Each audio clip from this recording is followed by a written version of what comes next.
And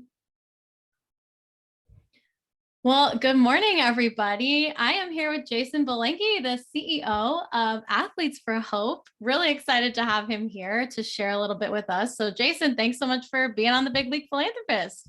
Oh, thank you so much, Danielle, for having me. I've been looking forward to this conversation since we first chatted about it a couple months ago. Yes, very, very exciting. And I know this is a new chapter for you with Athletes for Hope, and we're going to get into that. So, first off, congratulations on the new CEO announcement. But I want to start off just by learning a little bit more about your background. So, before joining Athletes for Hope, you graduated from University of Pennsylvania's Wharton School for Business. You went to Johns Hopkins and their School of Education. Tell me a little bit about that time. What did you learn? How does it apply to some of the work you're doing now? Yeah, the experiences were really quite different in both the environment and expectations, I'd say, at Wharton and Hopkins, and they were definitely in very different phases of my life because they were a decade apart. But I learned lifelong lessons at each experience. At Wharton, I met some of the most brilliant, innovative, and driven people that I've ever come across in my life. And really being able to interact with a diverse group of people from all over the world, working with them in group projects and being able to learn about kind of what life habits and philosophies helped lead to their successes, I think has really helped to shape who I am today. And the business skills that I learned in the classroom have also been invaluable since the first day I began working at Athletes for Hope. Is budgeting, accounting, and fundraising have been major focuses of my role within Sure. Athletes for Hope. And go even choosing to go to Johns Hopkins a decade later after I'd finished my undergraduate degree when I was married, when we were about to have our first child. It just gave me a much greater appreciation for pursuing academics when my time was way more limited. And I'd always been really interested in psychology and counseling and generally just learning about connecting with and helping other people. But I rarely had the opportunity to pursue those interests at Wharton because it was such a regimented philosophy of the program. I just felt like developing my counseling skill set would help all facets of my life. And that's what I studied at Hopkins. I feel like as a result, similar to Wharton, meeting people from many different backgrounds, many different philosophies, and being able to work with in the school setting and some other counseling settings really helped to set me up better at Athletes for Hope and generally in working with people about how I could connect with people in a different way and be a resource in really a different mindset than when I had originally joined Athletes for Hope. So I'm really grateful for having both of those experiences. Yeah, I love that. And I love that you decided to go back and kind of get that counseling side of things because it's like very different in terms of the business side. It's like a different perspective. And I think that's really important to have. So I'm glad that you're able to share that with us and that both are really applying to the work that you're doing today. And I know kind of tying in the athlete side of things, you're right now a cross country and track and field coach, and you've served and been involved with the University of Pennsylvania's track and field team. So tell me a little bit about, the sport of cross country and track, like how you got involved in that, and then why you have wanted to stay involved as a coach and involved with the teams. Like, why is this important to you? Yeah, it's a strange story, maybe a common story about getting involved in the sport. Running was not my first choice of a sport. I was just always kind of the fast soccer kid, and I don't think I realized that my soccer skills weren't that great until I didn't make my high school team and I got recruited to be on the cross country team. Hmm. I really didn't want to do it, but it was maybe the greatest decision of my life. It's definitely in the top three. Now I've been running for more than 25 years. It completely reshaped my philosophy on life. I mean, I came in being an undisciplined, kind of unmotivated person, and it changed everything for me. It shifted my academics and wanting to strive for a lot more. It shifted where I wanted to go to college, and then ultimately led me into coaching, which again, I was not expecting. And I think it was kind of dumb luck that I was working next to an agent in my first couple months of Athletes for Hope. And she told me about this opening at the Charles E. Smith Jewish Day School. And I've been there for, more than 14 years now. Mm. And I'd say some of the greatest lessons I've learned in life have come through that. As anyone who participates in sports knows, that the journey that we go through together each season creates really an incredibly deep bond forged through many obstacles that we get to go through together. And, all the time we spend training together towards a goal that's bigger than any of us individually. I think Yeah. that, we work on that in any atmosphere that we're in, and particularly at Athletes for Hope. And at the Jewish Day School, the challenges are magnified because of the additional obstacles they face due to their religious commitments and restrictions. Mm. And in result, I've noticed that their conviction to succeed runs way deeper than the majority of people who, usually would take it for granted that they can just go out and run whenever they want. Mm. Oh, So, yeah. right, because, like a lot of our championship meets and things that we do are on Saturdays, and our runners technically are really not supposed to be doing that based on their faith. So they've had to make some very tough decisions over the years. And, I think as a result, I personally am continually inspired and amazed by, what they have to go through to achieve that, and just their level of commitment. And, I think it's helped to rub off on me in terms of, making sure I recognize that I don't take it for granted, all the things that these people have to keep in mind when they come into this experience. And so, I do think just the participation in the sport of track and field and running has positively impacted every other part of my life. Yeah. 25 years ago, joining it. Yeah, it's amazing that it's been such a theme for you, that one decision has kind of changed the course of so many things in your life. And now you get to see it from the flip side of letting other runners from the kids that you coach kind of inspire you and continue to motivate you. I love that kind of how cross country has continued to be that kind of consistent theme that's influenced some of the things that you're doing.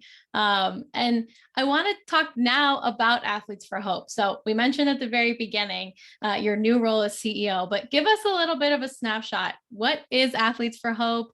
And kind of give us your journey. How did you get involved with the organization? Because I know you've been there since the beginning. Yeah. It was an interesting journey for me. We talked about, I studied finance and went to Wharton, and I realized shortly thereafter, kind of a couple of years into that experience, that I was much more passionate outside of the traditional finance route. So my first professional experience was at the William Morris Agency, kind of bridging entertainment and business. But ultimately, I felt like that was a stepping stone a little bit closer to where I wanted to be, but not quite there. So I ended up eventually finding a job at Octagon as my first job in sports, working for the track and field departments and tennis departments. Before I found out about Athletes for Hope, and that was just through a mutual friend who was working for our now chairman of the board. And it was just a vision at that point. And when I heard about what Athletes for Hope was potentially going to be, I said, this is a dream job. This is something that I've wanted to do basically my whole life, that intersection of sports and philanthropy. So I fortunately got the opportunity to interview and got the job, and have been working at Athletes for Hope since the very first day it opened its doors. It has evolved a lot over the years, and I'll get into that a little bit later. But, really, Athletes for Hope was created as a vision from some of the most iconic athletes in sports. Muhammad Ali kind of being the godfather of our founders, Andre Agassi, Mia Hamm, Jackie Joyner-Kersee, Mary Lemieux, Tony Hawk, some of the most iconic athletes in sport who were all doing things really deeply, but individually in the community, and felt like they needed to leverage their credibility to create an organization that athletes could trust in coming to get guidance and giving back. And they felt like a lot of the athletes out there, their friends, have wanted to do great work, but didn't really quite know how to go about doing it, or had some bad experiences with people that maybe weren't the most trustworthy. So they created Athletes for Hope to be this hub that athletes could come to get education about the best way to give back, to get connected to causes that they were passionate about, and then to amplify the public persona of those opportunities so other athletes would learn about them and hopefully be inspired to get connected and do their own work. So the organization has evolved a lot in terms of the types of people that are involved in it, and just honestly because of the many different types of ways that athletes can get involved in the community now. When we first started, we were in the age of flip phones. We were in the age of before social media. It was all in-person connections, and that's kind of the way that we approach things. So again, I will get into this a little bit later, but things have changed a lot for the better in my perspective.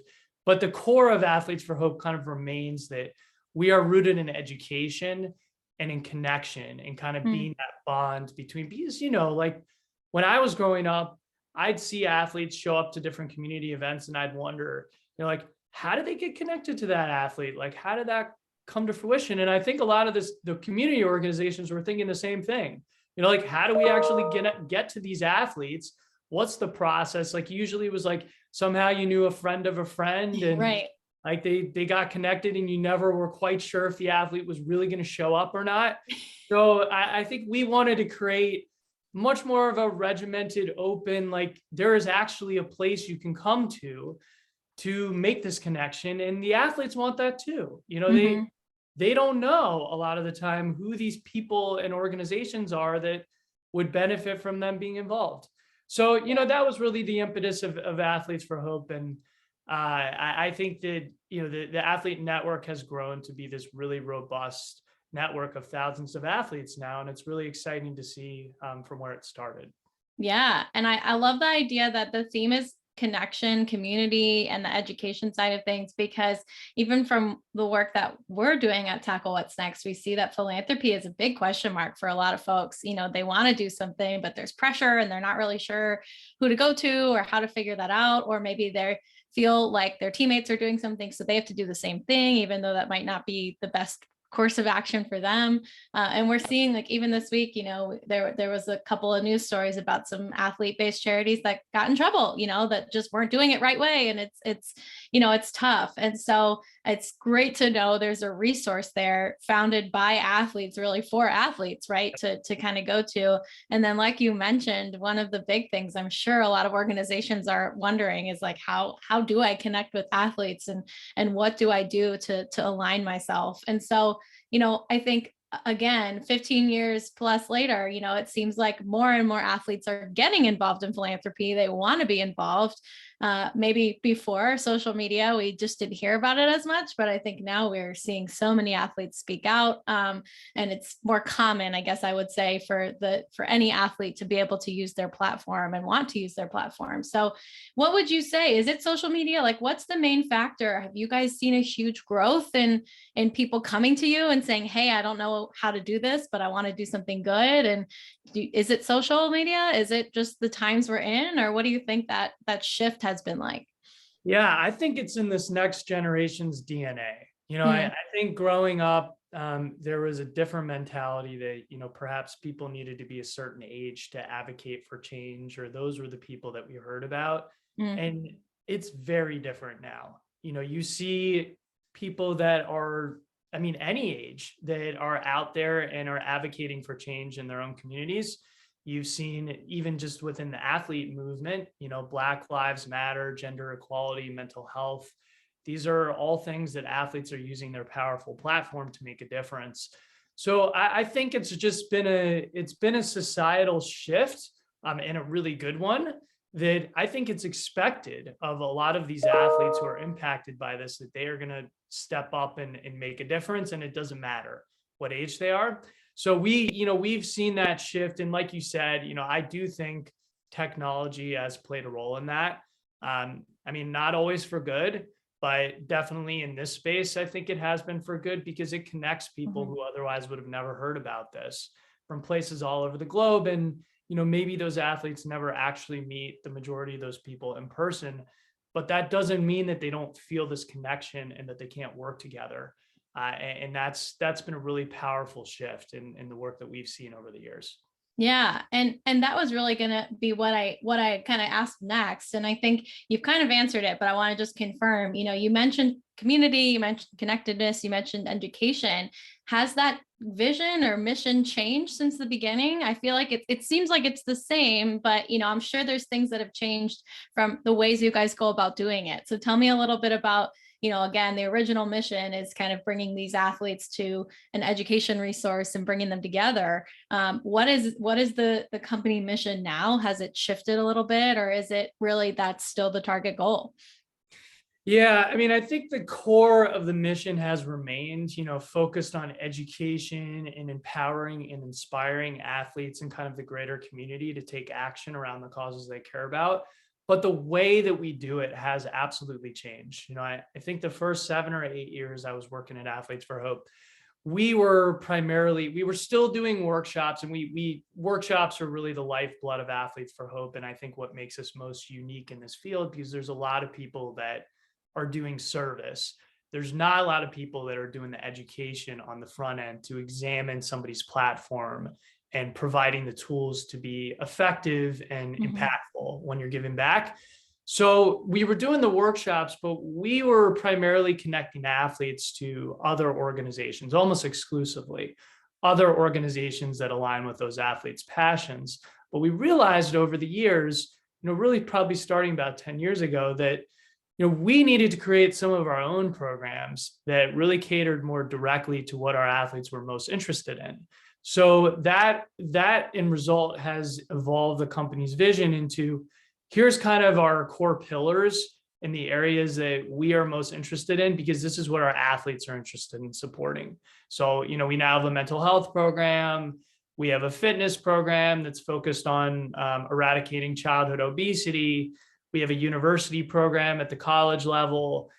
The Causeway program is our workshops that athletes can get involved in and then go out and be great philanthropists and volunteers. But that continues to evolve with the times. We now have an initiative focused on COVID-19 vaccine awareness and other initiatives that are stemming from that, because that's just what's needed.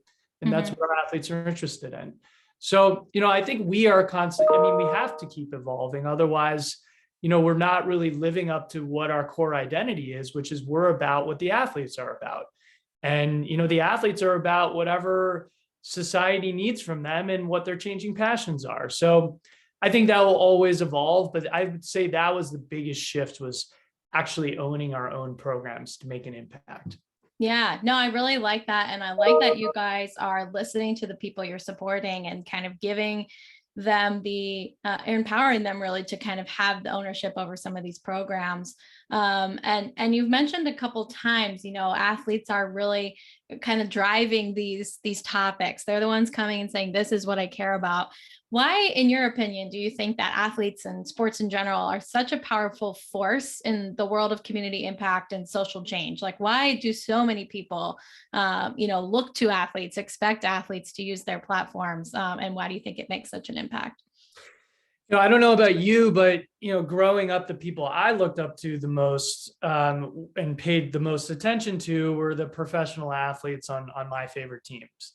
I think what they do and say is of great interest to the general public, and they have the platform to influence people.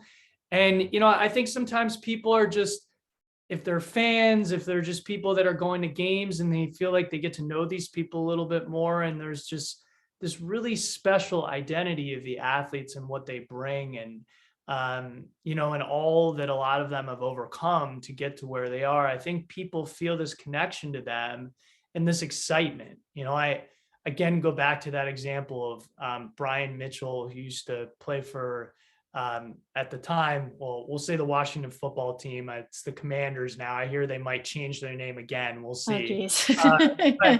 But I remember there was a day where I went to lunch, and Brian Mitchell, who was the star of the team at the time, was just there sitting at a table and was greeting people. And I'm talking about it right now. It was way, way longer ago in my life, and yet it still has that impact on me. And I don't really, I don't remember the content of the conversation, but the fact that he took the time to be there this is what Athletes for Hope is all about, is creating those connections that otherwise would not happen. Mm-hmm. And that the kids and whoever else are in the room, they have their attention. They have this presence when they walk in. And I'm talking strictly in that example about an in-person example. Obviously we have many other examples over social media now, Sure, yeah. but you just, the opportunity that they have to make an impact is just tremendous.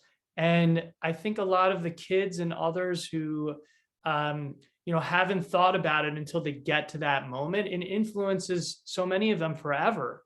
So if you can equip them with the right tools and the right, opportunities to come to talk to people about, the impact can be had because they have this heightened presence, more than 99% of the general public has. And it's really up to them to take advantage of that. And that's really the purpose of Athletes for Hope, is to help them.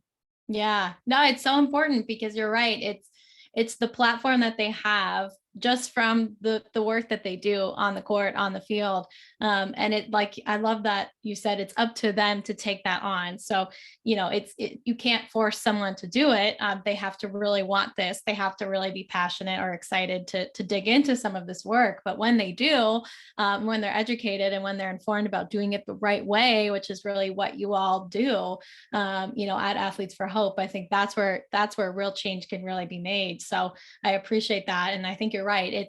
It's that just ability to reach people that, you and I could not probably reach just by saying the exact same thing. It's that influence, and it is a responsibility. And so I think that's something a lot of athletes learn, sometimes the hard way, but it is a lot of responsibility to have that much influence. So it'd be great to see, and it's great to see so many more athletes getting serious about using that for good. Yeah. And to riff off that a little bit, we have this Causeway Map that is really the backbone of everything that Athletes for Hope stands for. And we call it an athlete's philanthropic journey. And it really applies to everybody out there, right? That there's this process that everyone should go through in thinking about how they can be involved in the community and using their platform for good. And it's a journey, and like you said, there's a lot of athletes that unfortunately they start at the end before kind of going through the beginning. So, and I don't fault them. I mean, a lot of athletes, I think, particularly NFL players and NBA players, they sometimes get faulty guidance that they should start a foundation right out of the gate, because it's a helpful tax vehicle, or it will help with their legacy in the community, without examining the fact that there are perhaps many other organizations that are already doing that work, that they could leverage their relationships and their structure and have an even bigger impact. So, I think that is a lot of the responsibility on Athletes for Hope when we are working with athletes, is to teach them about that journey. And, if they take nothing else away from our workshops, and we tell them this every time, go to our website, look at this map, internalize it as best you can, because it really is going to help be a guide for you as you evaluate whether you want to get involved with certain causes, whether they match up with what your passions are. And then you can visualize, just like you do in training for your sport, this is where I think things can go with this. And it just makes life way easier and more effective for everybody. So anyone who's listening to this podcast, I really encourage you to go to the website and look at it, because that's how I view my own philanthropy as well. It's an ongoing journey for me, and hopefully that will be helpful to all of you as well. Yeah, that's awesome. I'm definitely going to make sure we link to that in the show notes for those that want to go check that out. And that was going to kind of tie perfectly into my next question, which is, what do you want listeners to take away from your experience with Athletes for Hope? What is that one thing that they should be telling their friends? Hey, I listened to this great podcast with Jason from Athletes from Hope. Here's what they do. What would you want that one takeaway to be? Yeah, no, that is a great tie into the Causeway. I think I would love for people to take away that we all have an opportunity to be change makers, not just athletes. Impact can be defined in our own ways, right? Whether it's focus on trying to help a local nonprofit, a school, friends, family, or just a local issue, that's impacting your community, that I think sometimes we forget that something that may seem small, because I know I get caught up on this sometimes, that, you see what's happening in Ukraine, for example, you Yeah. see these big world societal issues, and sometimes you feel a little bit helpless, that you're like, what can I do to really make an impact here? Like, does it really matter if I donate or I go volunteer to shelter? And the answer is it does. And because you don't know how that's this little tiny thing where you might go and spend a half an hour or an hour, could really make a lifelong change with a person that's there, who they might, be having a really rough day. And as a result of something that you say or do, it could change their perspective on things. It could lead to different actions that they take in their life. And I think we all just sometimes need to just find a way to actually go and do that action, as opposed to just thinking about it and finding excuses not to do it, which we all do in some capacity. I mean, look, we both, you and I, we work in organizations that are trying to promote service, and we're involved, yet I know I could be doing a lot more personally. Yeah. And, I'm hopeful that I can devote more time to that, and that I can involve my kids. And so I hope everybody takes away that it's not just the athletes. We can all do great work together, and hopefully the Causeway and other things that I've talked about today can really help to be an impetus to do that more. Yeah, that's fantastic. And I think it's a great piece of advice that you don't have to have that amazing platform to be doing good. And again, I have two more questions for you. And you hinted on this, and this may be a similar answer, but we ask every guest that comes on the show. You mentioned the word philanthropist several times, and obviously that's the name of our show. So we want to know, what does the word philanthropist mean to you, and how do you define that word?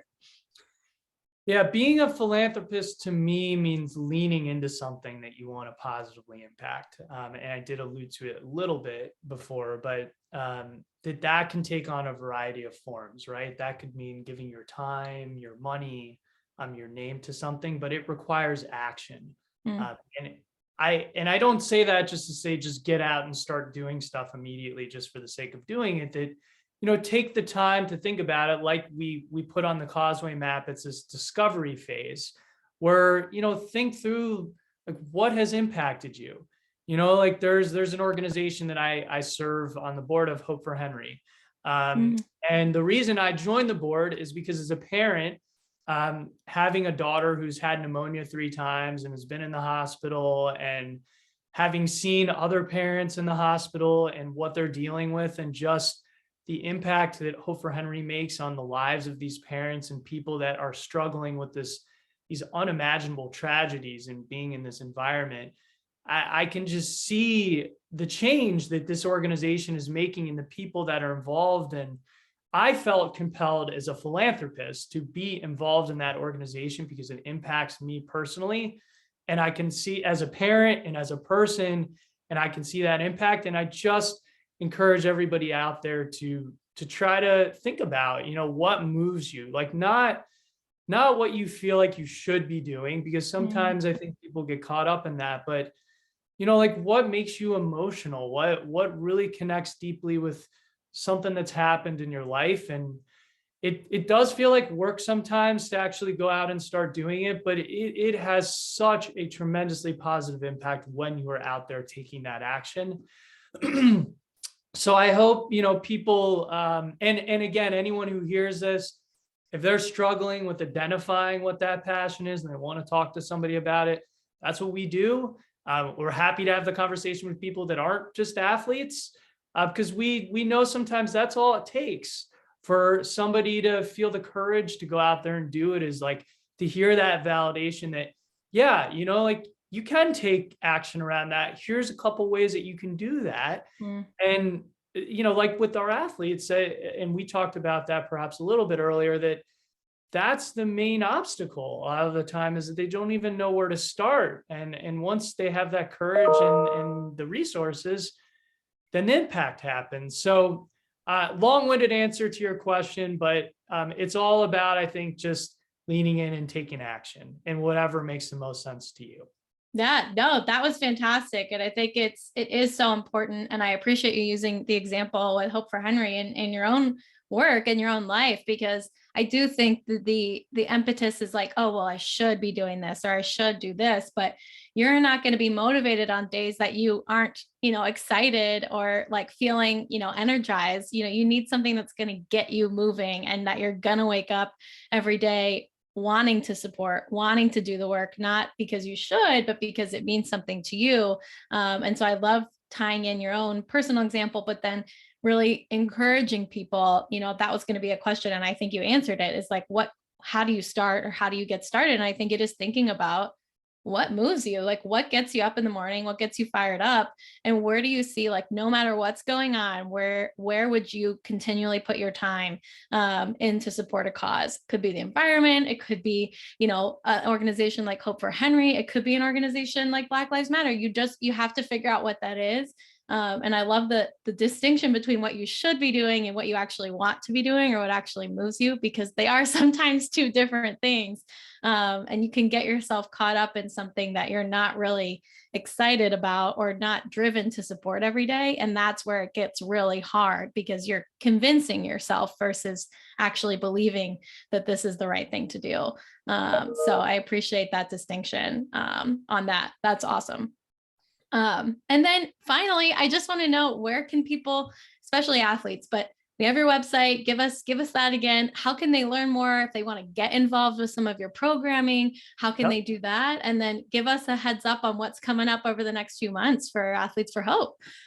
Yeah, so athletesforhope.org is where they can go, and there's a sign up form for athletes on there. And like I mentioned just a little bit earlier, but I'll give just a little bit more information. We have some really interesting, innovative programs that are all based around what our athletes are interested in. So I mentioned the Causeway workshops. We have a program around mental health called the Whole Athlete Being Initiative that's focus around education, storytelling, advocacy, and convening.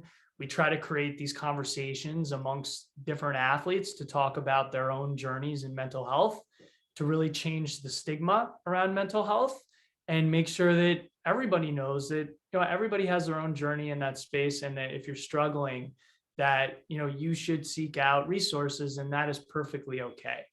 So, athletes can get involved in that space in a variety of ways. We have a Hospital Heroes program that connects athletes to children's hospitals all throughout the United States. We're partnered with Hope for Henry in a lot of those hospitals. But because of COVID and everything that's happened the last 2 years, we've actually, in partnership with the hospitals, been able to innovate some really interesting ways for athletes to still reach the kids with, like, robots driving around the hospital with their screen. Oh, cool. Patients bedside. It's incredible. Internal radio shows. So, that Hospital Heroes program, we work with hospitals all over the US. The AFH Fit program is probably our most popular program. We do probably 4 or 5 visits a week with schools around the country. Wow. And yep, it's sessions with schools and after school programs through social and emotional learning curriculum that promotes monthly themes such as courage and mindfulness and perseverance. So athletes can kind of customize their story around those different themes and fitting into our curriculum. And we try to establish ongoing relationships between athletes and classrooms that right now is completely virtual. In many respects, that's actually great, because the athletes can train and travel and they can still connect. And then we have a university program that kind of takes our professional work and works with individual teams and universities and helps them identify organizations that they care about and connect with them in their local community. So if we have college athletes that are listening to this and want to bring Athletes for Hope University to their campus, they can reach out and we can facilitate that. And then, lastly, I'd probably say around the White House and COVID-19 initiatives, we are working on that all of the time, all over the country, and, really a myriad of ways. But I think what it comes down to is if there are athletes that are passionate about promoting going out and getting the vaccine and taking safety precautions, that we have lots of ways for them to get involved with that, and public service announcements and publicly facing chats at vaccine clinics that we've propped up in a couple of different locations that vaccination rates are a little bit lower. And I say all that, and you are not athletes that are listening to this. You are not confined to any of those things. Those are just examples of the things that we're doing. And if you're interested in things that go beyond that, then we love to work with you. And I'll kind of close this area by saying, sharing just one really special story, because I think that's kind of what it's all about. We do workshops with the Senior Bowl, which is 110 of the kind of top college athletes, most of which are going to get drafted by the NFL a couple months later. And we did a Senior Bowl workshop 2 years ago, in which we had around 100 athletes sign up to be members of AFH. And as we were starting to work with them, we got an outreach from 2 parents who said that their son, who was a teenager at the time, his name was Ty, was struggling with this very rare form of cancer. And he really, unfortunately, treatments were not working. He didn't have very long left to live. But the only thing that was keeping him going was the NFL draft. And the NFL draft was about probably 4 or 5 days away from when we heard from them. And did we have a player that would be willing to film something for him, just to send their best wishes, any insight that they wanted to share? And so we decided to reach out to all of our Senior Bowl athletes, expecting, maybe we'll get 1 or 2 that will film something for him. And we got over 80 videos from athletes. Wow. Amazing. Over 80 videos, probably 15 minutes of footage for Ty. The Chicago Bears, which were his hometown team, heard about it because all these athletes were talking about Ty. And we even had some that were demanding that we give his parents' phone numbers so they could call and talk to him. But the Chicago Bears coach at the time, Coach Nagy, heard about it, even tried to call him on the morning of the draft. And it just shows, the reason I share that, and I'll share the parents' reaction in a moment, but the athletes took 30 seconds of their time to film these videos. And to see the reaction from his parents, to say that this was the greatest moment of Ty's life, to get these videos. This made his life, which, does not have very much time left. So thank you so much. The fact that they have the opportunity and the platform to do that in 30 seconds, is just really powerful, that you can change somebody's life in that way, such a short period of time, just by being willing to put yourself out there and do it. And, that's one of countless examples I've seen over the years, but that one really stuck with me because, the athletes, I just don't think they know a lot of the time. They don't need to be a household name. It doesn't matter. Just the fact that a person in the community sees that you, in the position that you're in, took the time to film something or just think about them for a couple of minutes, it's uplifting, and it sometimes can make all the difference. So I wanted to share that because that one has stuck with me over the years. Oh, that's such a powerful story. And, one just shows, like you said, that the power and platform you have, regardless of, how many people know your name around the country. But I love that you said 30 seconds and it changed, someone's life. And I think that's really what this is all about, is when you were talking about, if I go volunteer, does it matter? If I do this, does it matter? A little while ago, yeah, it matters, because it could change someone's life, their entire life, so it's all these little experiences that might not seem like a big deal at the end of the day, recording a quick video, but changing, someone's life is so important. And if you have 30 seconds to do that, I hope that this conversation inspires others to say, hey, I have 30 seconds. Let me try and do my part to make a difference. So I really appreciate that story. That's incredible. And just kudos to you guys for building such a community where people can do that. They can find out about these things and have access to it. So What a great way to close out this conversation. And Jason, I appreciate all your time this morning. It was great to chat. Any closing thoughts, closing remarks about Athletes for Hope? Anything coming up that our listeners should know about? Well, we have a really exciting event coming up in May. After a almost 3-year hiatus, we're doing a celebration. It's our 16th year of Athletes for Hope. May 22nd, Sunday, May 22nd at the St. James in Springfield, Virginia. There will be a virtual component too, but it's going to be a really fun celebration and bringing together our whole athlete community. So if there are athletes either in the DC area or even if you're not and you just want to be involved in some capacity, I'd love to chat with you. But all that I hope people take away here is that we can all make a difference, whether you're an athlete or not. And if you are an athlete that could benefit from a little bit of assistance or just want to connect with the broader athlete community, because that's what we do is we bring athletes together across sport and across background, then we'd love to hear from you.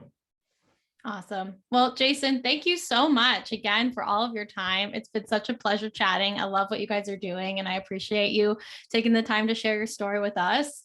And yeah, we'll put all these great links in the show notes. We'll make sure people know where to go find you. And again, like he said, for any athletes listening, be sure to check out Athletes for Hope website, their Causeway journey, and their information there for you to really figure out doing the most effective philanthropy, then getting educated in that space. So thank you again, Jason. And thanks again for everybody for listening. And we will see you guys next time. Thank you.